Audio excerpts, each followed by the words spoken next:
You're listening to What's Next, a special series on WPPM Radio, where we will explore what's next for mobilizing Philadelphia and our country after the recent midterm election.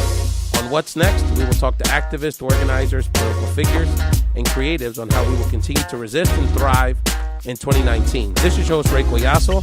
I'm a proud organizer, family man, and Philly Rican, who by day runs the political affairs for a national Latino organization, but by night is the host of Ray's Latino Talk podcast. I am grateful to Philly Cam Radio and the general manager, my new boss, Vanessa Graber, for the opportunity to bring the Ray's Talk Show family to live community radio. On the inaugural edition of What's Next, we will provide you a deep dive on what the recent midterm elections mean for Philadelphia, our region, and our country. My guests will share with you what happened, and as well as not only what happened, but what you can do to have your voice heard in politics so we can have the type of neighborhoods and cities that reflect our values.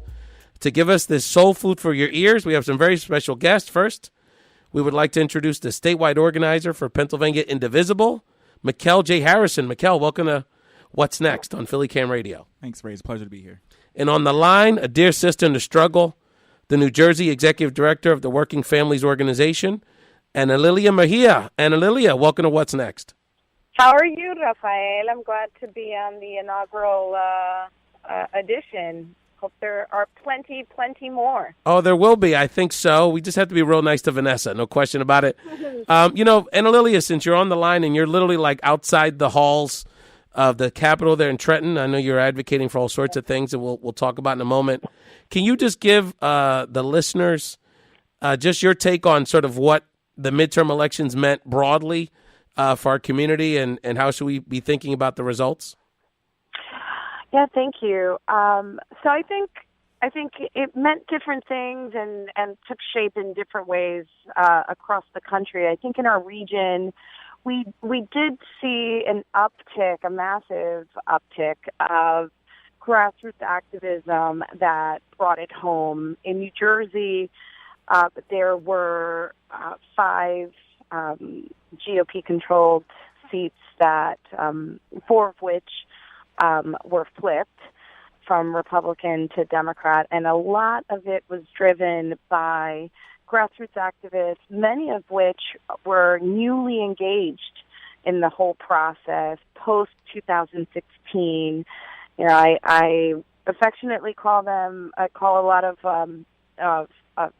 groups and activists, Wake Up Wednesday, where on Wednesday morning after the 2016 election, up until that point, they were, informed citizens and perhaps voters, some of them less frequent in local races, but engaged enough to participate, but not engaged enough to be canvassing or trying to change outcomes.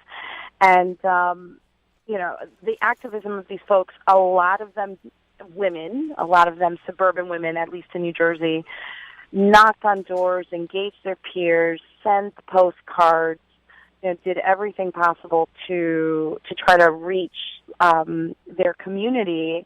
And as a result, were able to flip, like I said, 4 out of the 5 GOP-controlled districts in New Jersey went blue on election night. And we're going to talk about a little bit about those new members of Congress and how we have to keep holding them accountable. Some interesting developments just shortly after the election.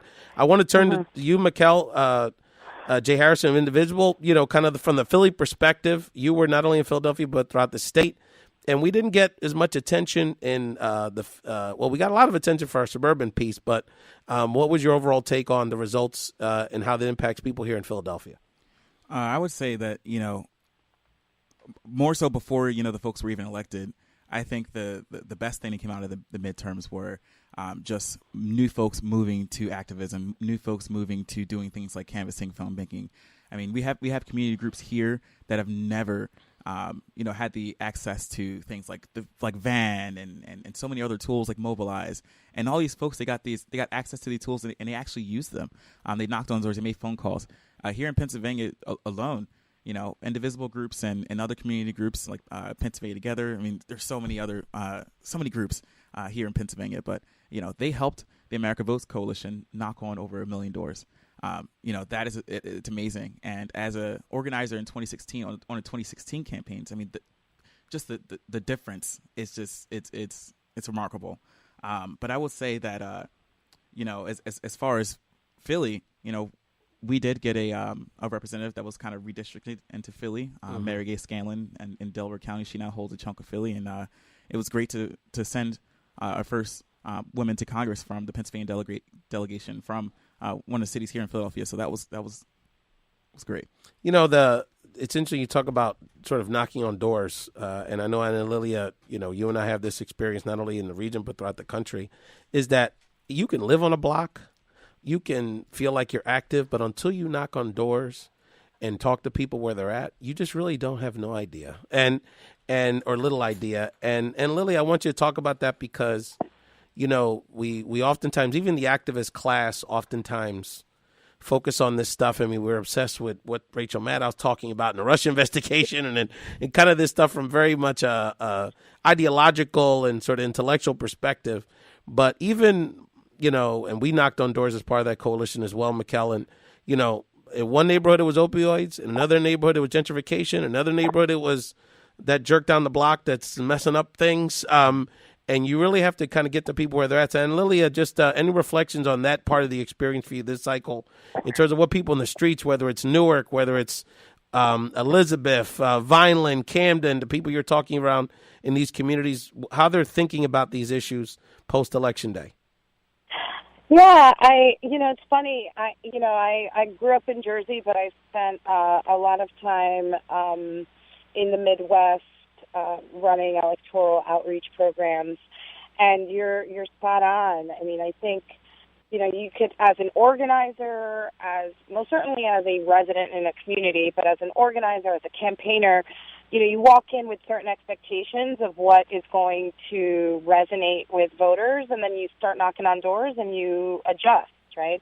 And successful campaigns adjust, and rigid ones end up losing. I think I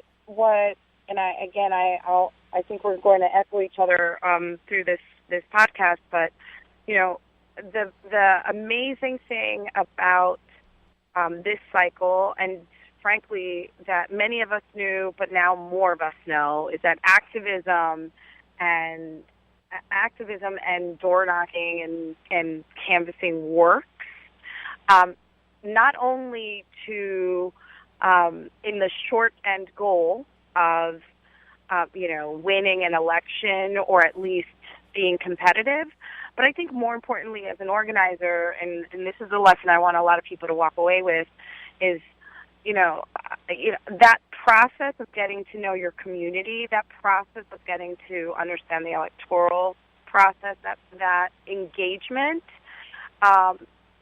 makes us more informed, better engaged, and better citizens, right? Better residents, better members of our community.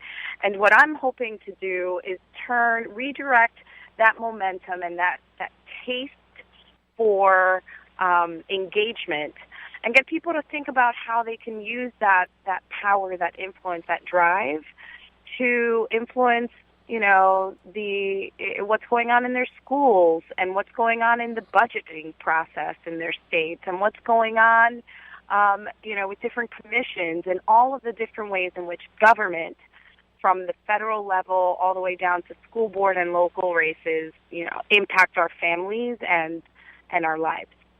The piece I want people to focus on what you just said, well, so much of it, but Analilia, is that, you made such a good point there around, it makes you sort of a better, talking to people makes you sort of a better neighbor and a better organizer.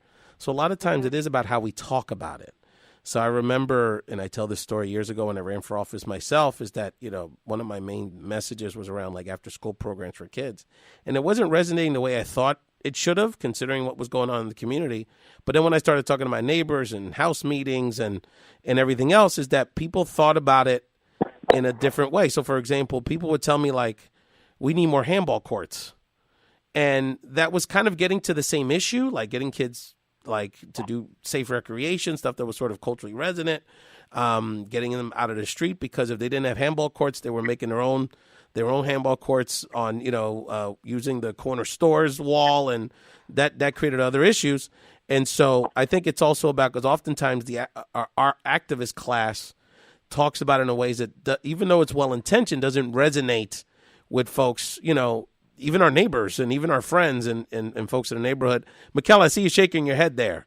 What did you learn any lessons around that messaging piece in your experience this year? Yeah, 100%. I mean, there's just so much that we need to do here. There's still so much work we need to do here in Philly. For example, the parking authority is still it's managed by Harrisburg and not Philadelphia. That money is supposed to go to our schools, and so we're not sure, if all that money is coming to our schools. And as a former high school band director, I was a band director in Pennsauken, New Jersey, and in Mullica Hill.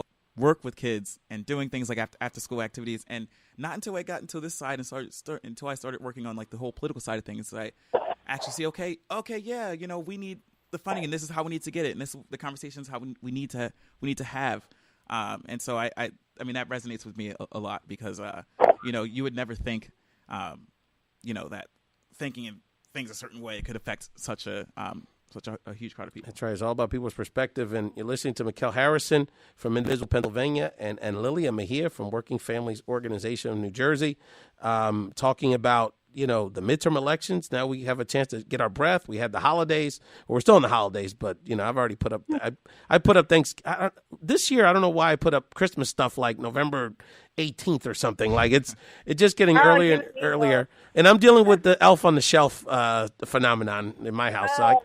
And Lily, I got to get very creative. Now he's got like pets and all kind of things. And we're talking to these good folks who are organizers in our community, in our region, around sort of what we should be thinking about, how these election results impacted our community, and how, we should be getting geared up for 2019, because it doesn't stop on Election Day. It just begins there. And Lilia, before we take our first break, can you just kind of walk through for people your perspective before we get into in the other segments about sort of what we should be doing as organizers and as activists and individuals. But what do you, from your perspective, what does the House getting into Democratic control mean? It's one of three branches. The Senate is still in Republican control, actually got slightly redder, with them picking up a few Senate seats in the Midwest. And then even though our folks in the Southwest did a great job flipping a few seats in the Southwest, but we still have, we have an opportunity here with the House of Democratic candidates, but it's just an opportunity. So what do folks who are thinking, well, Trump's still in office, and what does that really mean? So share with people your perspective on the significance of the House changing hands in November. Well, from the Jersey perspective, I mean, there's a lot of federal funding or project issues that now will get a little bit more airtime because in the changing of the guard in Democrats taking over the House, that means that committee appointments also shift and committee leadership also shifts hands. And the sexy part of that, at least covered by the media, was, all the discussion about investigations and demanding, the president's taxes or whatever. But the substantive, and not to take away from the sexy, but the substantive is that, there's multiple committees in which, in New Jersey, we have members of Congress who are shifting into more powerful positions and are going to be able to advocate more effectively on behalf of our state when it comes to, funding projects or infrastructure or whatever. The other big thing here is that, and I think this matters, and should deeply matter to every person residing in this country, and certainly every individual that appreciates our form of government, and that is we need balance. The reality is that having every single aspect of or branch of government completely controlled by one particular ideology, not even one party, but one ideology within one party, I think was proving problematic, and I am ecstatic that there's going to be the need for or the opportunity for differing points of views. So I'm happy about that. I know it's my role as an activist, however, I know that that's healthy for my government. as an activist who believes in a certain set of values, I know it will be my job to get those who are in power, now more of which are friends of mine, quote unquote friends, or like-minded people. I know I'm going to have to do a lot of work to push them, cajole them, give them cover through our activism to do the right thing. Maybe there won't be a lot of bills or issues passed because there is still that tension, but at least the advocacy and the raising of key issues can be done and should be done, and through activism will be done. And we're gonna after the break, and you're listening to Ray Collazo, you're listening to the What's Next, a special series here on WPPM 106.5 FM, people-powered media. And it's an honor to be part of this movement here of community radio on WPPM. When we come back, we're going to ask Analilia and Mikhel what we should be focusing on now that we have these elections done going into 2019. Is it a legislative strategy? Do we still have build power? How do we do all the above? What are the issues we need to focus on? And how do we dedicate our time between the people trying to continue to hurt our community versus folks that are our friends, quote unquote, right? So we'll come back in a moment here on the What's Next special series on WPPM, People Power Media.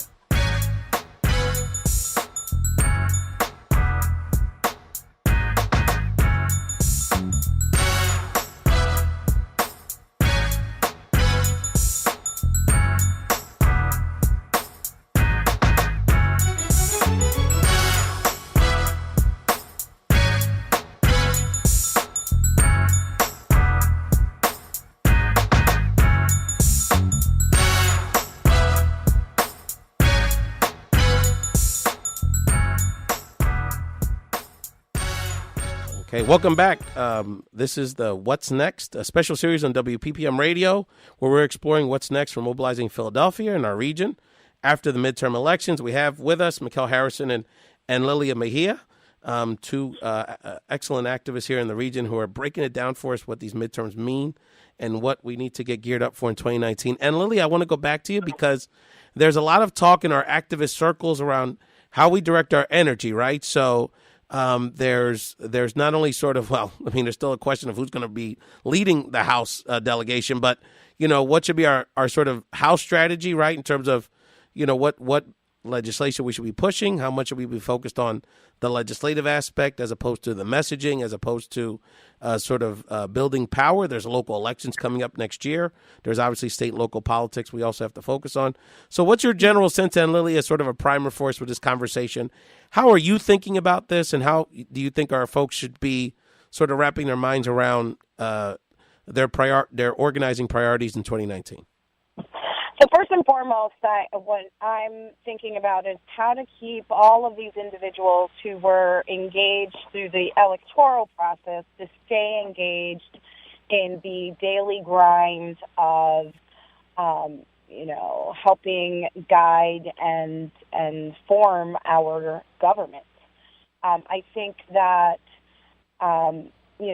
keeping people informed is going to be a little bit harder because unlike elections are exciting. They're finite. There's a point, a light at the end of the tunnel, and then people relax and they, have a holiday and go back to their regular lives until, a couple years when they have to do it again. And politicians and elected officials, especially not to be too jaded, some of them count on that, high energy during an election and low interest or attention in between.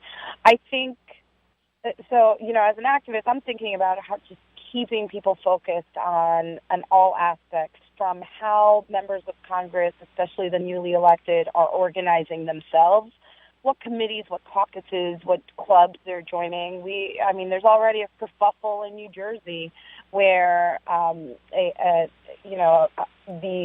Congresswoman-elect Mikey Sherrill, who was carried into office by through the efforts of grassroots organizations, unions, activists, folks from many spectrums. Shout out to NJ11 for change here, and disappointed many of them very quickly by joining Blue Dog Dems, right?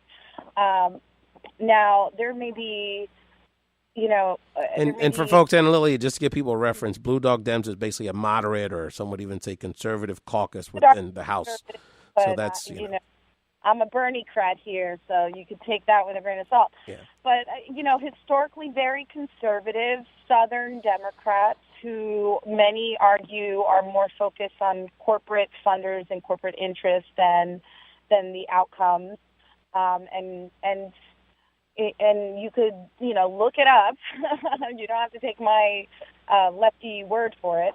But the bigger issue here is, we need to pay attention to what's going on here. And there may be a multitude of reasons why someone like Congresswoman-elect Cheryl would make such a move. I am ecstatic that almost immediately the same activists that were knocking on doors to get her elected were demanding a meeting, a town hall meeting, for her to explain herself. That is what needs to keep happening. People paying enough attention and demanding information, because that will ensure that better decisions and more representative decisions are made in the non-exciting governance time. So, Analilia, because I know our time is somewhat short with you, so I wanted to, on that, because, Mikhel, I'm going to get back to you on this Philly suburban dynamic we have going on, very similar to what Analilia is dealing with in Jersey. But, Analilia, I think you're absolutely right. We have to keep people engaged. And I know there's still a lot of energy in our communities. And one of the things, though, I've been thinking about is, how do we keep the communities that we hold so close to us, that are disenfranchised, engaged? Oftentimes when we knock on doors and we talk to folks in whether it's North Philly or South Camden or Brick City, Newark, or what have you, is that it's not that people don't care, is that they feel, they're frustrated by the political class for sure. But a lot of it is that, they're struggling just to kind of keep food on the table and survive. Yeah. And they just don't have the time. They got 2-3 jobs. They're trying to keep their kids safe. So what is your strategy, or what are you thinking about that you can share with us in terms of how to keep that part of our community engaged? The soccer moms are going to stay engaged. They have more free time to stay engaged, frankly. And that's a different type of organizing strategy. But how have you, and I know you've been very successful in doing this, so what are your thoughts in terms of with our communities to keep them engaged in this process? So, the reason I'm sitting outside of the State House is because I'm focused on bread and butter issues like raising the minimum wage to $15 an hour. I think, I do a lot of work with activist congressional soccer mom groups, as you call them, or newly formed groups that are focused perhaps on their suburban issues or their community issues, and trying to get them to understand that we have a shared and vested interest in all of our communities succeeding. So I think the first main thing is that, making sure that the folks who live in suburbia understand that they have a vested interest in what's going on in communities that like nice things too. The other thing is that within our communities, the communities are underserved or underrepresented, or are newly arrived, or have been historically and systematically oppressed. I think it's really important for us to really empower these communities, not only with information and resources and targeted policymaking to lift them up, but also to work actively to ensure that their voice is amplified when the sausage, quote unquote, is being made. Part of that is ensuring that we're doing outreach and education and opportunities for agitation. Part of it is making sure that we're building bridges of both information and advocacy between, our urban core and our suburbia or our suburban communities. And then the other big thing is making sure that the activists that engage in silos sometimes, that there are spaces for them to, for cross-pollination and for sharing of information and demanding that the suburban soccer moms are showing up to our Fight for 15 rallies, right? That the suburban soccer moms are showing up to protest when our children are being taken away from us. That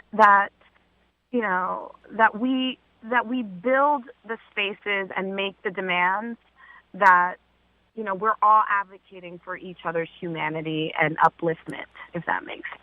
Absolutely. Mikhel, I find your organizing so interesting because you're doing work statewide, and it was so incredible to see. One day you're in West Philly, and the other day you're like in Clarion County, Pennsylvania, which I'm not even sure I totally know where that is. I think I have an idea, but I probably would need GPS to find it. But so I think you're in the nexus of all those kind of conversations. We have this group of white women Democrats that just got elected in the Philly suburbs. I know Scanlon has a piece of Philly, but basically suburban members. I know as a Philly area person, I have no idea where they're coming from, and so so it'll be interesting to see. But what's your perspective on this conversation that Lily has teed up? I think she's exactly right. I mean, and I would say another piece to it is you have to also make sure that you are making space for people of color, for young people, for women of color, because a lot of the times in these spaces, they get shot down a lot, especially myself as a person of color, and it's just I've experienced it. I mean, so many times, and a lot of these ways, I guess, that they don't make space, it's unintentional. They have no idea. Like if I say, for example, that, I believe everyone should be paid a $15 minimum wage, and you get some pushback in other places. Why don't I think that, they need to work harder or what have you? It's just making sure that, they are leaving the space open for everyone. To come in and share their opinions and what have you. And Lilia, because I know you've got to get into you've got to keep fighting here with your current minimum wage campaign. Share with people not only kind of what's your strategy, what do you see as working, how and what's getting more people involved, and how we can help you with the current campaign you have going on the state level in New Jersey. So the irony on 15 in New Jersey and on other issues, and I know New Jersey is not singular in this, is that, our biggest obstacle are our friends, quote unquote. We have a democratically controlled Senate, a democratically controlled Assembly. We have a Democrat in the governor's office, and yet we're unable to get certain pieces of legislation that are supported by quote-unquote Democrats, right? And minimum wage is not alone in this. Expanding same-day voter registration or rights restoration for ex-offenders, these are all priorities espoused by quote-unquote the party nationally and in other times. And then when there's the opportunity to get it done, it's not happening. And so it just puts us in this situation in which we have to be prepared to both not to challenge our friends. I have children too, so I'll quote Dumbledore in this. I've been watching way too much Harry Potter, but it's really easy to challenge our quote unquote enemies. It's much harder to challenge and make demands of our friends. And so, overall, whether it's state house politics or federal level politics today, tomorrow, in the future, just as activists, we need to be prepared to do both. So, Analilia, give us one, and then you're going to let us know how we can help you out and keep in touch with what you're doing on social media. Give us one tip, whether you're sitting in North Philly listening to this or in Tucson, Arizona as a podcast. What's one thing people can do, to get off their couch and say, I voted, I'm excited, but I want to keep making a difference, but I'm not an activist or a professional like Mikhel or Analilia. Give people one thing they can do going into 2019 to have their voice heard in this process. Well, first of all, everybody is an activist. Everybody, they just don't know it yet. Everyone is impacted. If government touches every single aspect of your life, from what you ate to what your house looks like to what's in your water to what your children are being taught, then it is your responsibility to also touch government back. As a working families activist, as a working families voter, our focus is we need to build independent political power. Like I said, we have to challenge our quote unquote the people that we see on the other side of the aisle and the people that we see as our quote-unquote friends or like-minded people. So I would urge folks to engage locally, to look into organizations that are national or statewide that are in line with your values, that are in line with the priorities that you want to get done, and take some simple steps, right? There's online activism that you could do as simple as sending emails to your legislators. There's phone calls that you can make to urge activism, and every now and then push yourself outside of your comfort zone and, knock on doors, go to a rally, bring your children, become a fully engaged participant in the government that completely shapes every single aspect of your life. I'm so glad you brought up bringing your children to rallies, because that was the reason I'm sitting here today. Is my parents did that way back when, and I think that and I think also for our women activists, thinking about our great mutual friend Analilia in New Jersey, Lucia Gomez, who takes her daughter to everything, and she says, "Look, I'm not gonna.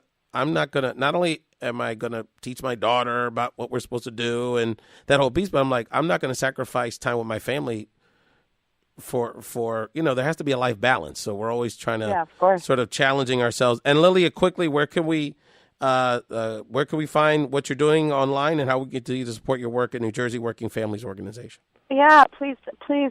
Thank you so much. First of all, thank you. Congratulations. This was fun, Mikhel. This was nice. I can't wait to meet you in person, and I hope that maybe we could do some New Jersey, Pennsylvania work together. Definitely. I'm sure there'll be plenty to do in the upcoming months. You could learn more about the Working Families Organization. Follow us on Twitter. Go to Facebook. It's New Jersey Working Families Alliance on Facebook, at NJWFA on Twitter. And if you want to learn more about raising the minimum wage in New Jersey, we have a lot of information, New Jersey specific, but also stuff that you can borrow to shape campaigns elsewhere. And it's called raisenj.org. I'd encourage folks to also follow me on Twitter on Analilia_Mejia. So thank you so much. This was great. And Lily, as I tell people, you are the truth, and keep doing what you're doing. And we got to connect. Our kids are similar in age. We got to do a play date and get the band back together. Absolutely. So give our friends Patricia and all of our great friends up in North Jersey our best. Okay. Thank you, guys. Bye bye. All right. And when we come back, Mikhel, we're gonna get to you. And we're going to talk about some issues. We got a lot of issues. Stay tuned to Philly Camp's community radio station on WPPM 106.5 FM.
Welcome back to the What's Next special series on WPPM 106.5 FM, people-powered media.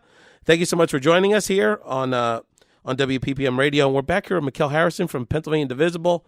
Right before we went to break, Mikhel, we started talking a little bit about teeing up the issue of voting rights. You know, there's a lot of issues. We got a lot of issues, state, local, federal, going into 2019. But, you know, we saw from the election, particularly in Florida and Georgia, and really around the country, this issue of voting rights impacting our democracy, which is so central of this whole endeavor, right? So talk to us about how individuals thinking about Indivisible is thinking about these issues around voting rights as part of your priority platform going into 2019.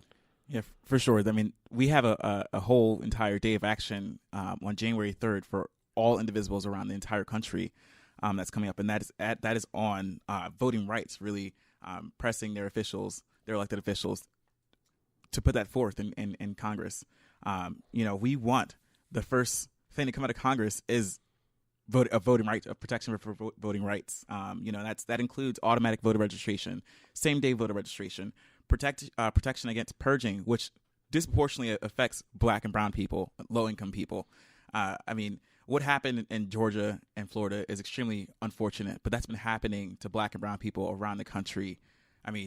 Since we got the right to vote. That happened maybe years ago during the civil rights. But we're still dealing with it. It's happening right now. It's blatant.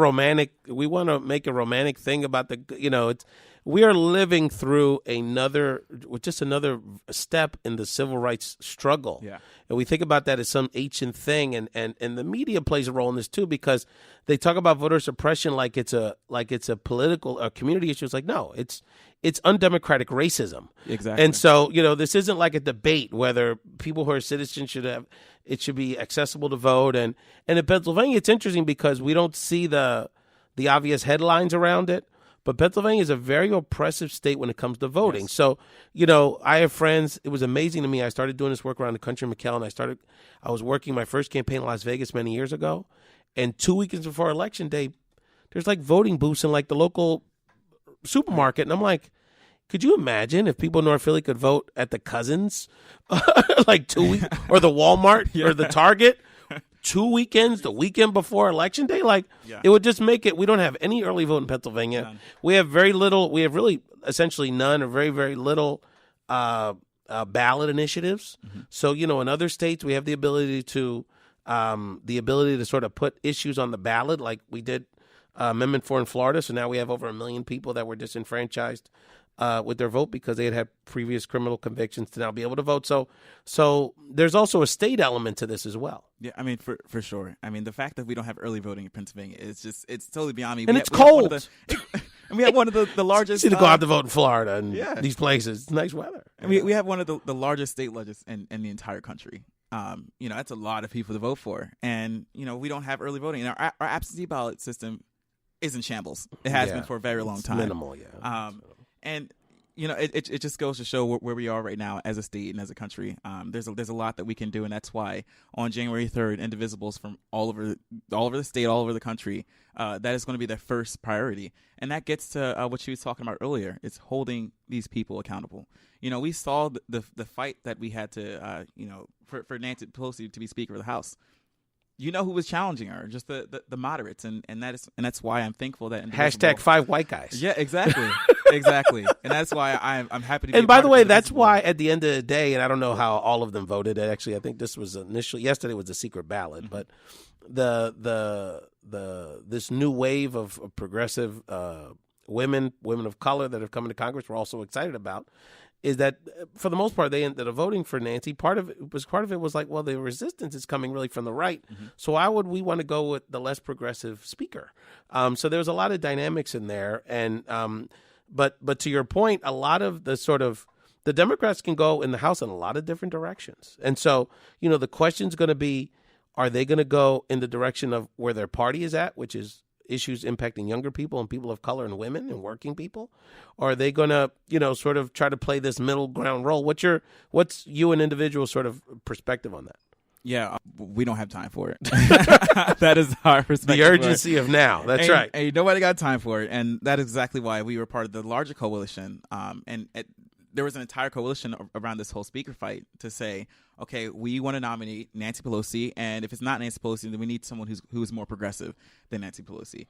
A lot of what happened in 2016 and the years leading up to the midterms, a lot of people were playing hardball. A lot of people were talking hardball. A lot of politicians were, they were talking. Oh, Trump's this horrible person. Okay, now is your time to put your money where your mouth is. and to actually, do what's best for your constituents and especially for people of color, because we were left out.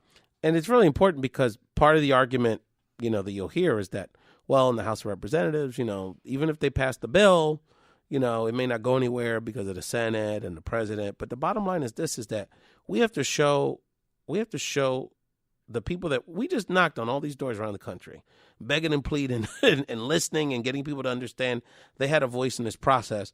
And we have to show people that we have an agenda, that we can get things done, that we have a vision, because just saying you're against someone or just speaking about it in just sort of theoretical terms is not going to get enough. People are going to pay attention to see what is being active and what is getting moved. And so, there's so much sort of within even progressive or more democratic policy making, is that there's a lot of these internal struggles and internal fights. So for healthcare, for example, when we talk about healthcare reform and improving healthcare, and they talk about, okay, we're going to focus on prescription drugs and Medicare. I'm just saying, for example, right?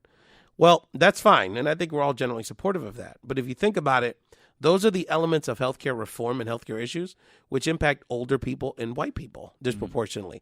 Now, when you talk about Medicaid and you talk about some of these other elements of health, CHIP, Children's Health Insurance Program, that tend to benefit more poor minorities and younger people and women, then, those are sort of the internal struggles. So we have to be very cognizant when we're looking at what's going on in Washington, D.C. or in Harrisburg, even if it's an area of concern that we're generally in agreement with, what's the group that's being targeted to get supported? And I think going back to the work y'all are doing at Indivisible with our congressional delegation, that piece is going to be very important. Yeah, and that's why that's a huge thing that we're focusing on is voter empowerment, because that at the end of the day that disproportionately affects communities of color, and I mean even right now with immigration, and I mean there's so many things, and one of the best things we can do right now, because we know as Democrats, we only have one chamber of Congress. We know a lot of the things that we try to pass or work on, it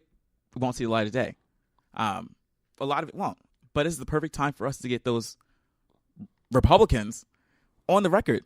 If you're gonna deny same-day voter registration or automatic voter registration, we want you on the record. We want you. Once we get to 2020, we want to say, okay, look what this person said. Look what your representative said. This is why it's imperative for you to vote, or this is why it's imperative for you to organize to get this he or she out of office. And that's what we can do right now. And same thing for our progressive champions, quote unquote champions. How do you, Mikhel, at Indivisible, how are y'all thinking about the state and local pieces? We just had a governor reelected, Tom Wolf. We still have a fairly conservative state legislature in Pennsylvania. We made some gains. And then we have local city elections coming up. Yeah. So my question to you is, how are you all balancing sort of your focus between federal and the state and local issues and elections that are also coming up in 2019? Yeah, so the good thing about Indivisible is that all of our groups are, for the most part, 100% like autonomous. They can work on the races they want to. They tell us who they want, to nominate for things like endorsements. And Indivisible, we did a lot of work in 2018 for these midterms, and it was great because that was a dry run for us. We gave these groups tools, they had access, they knocked on doors, some of them made on literature, and some of them plugged directly into campaigns. And that was great because, they had that entire time to practice.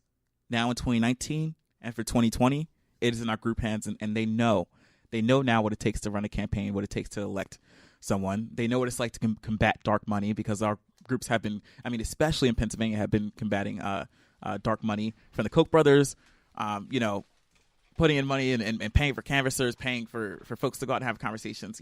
Our groups are combating that. And all the tools that we gave them, and here in Pennsylvania, we organized a lot through the America Votes Coalition and Pennsylvania Together. Those tools, these groups have that now forever.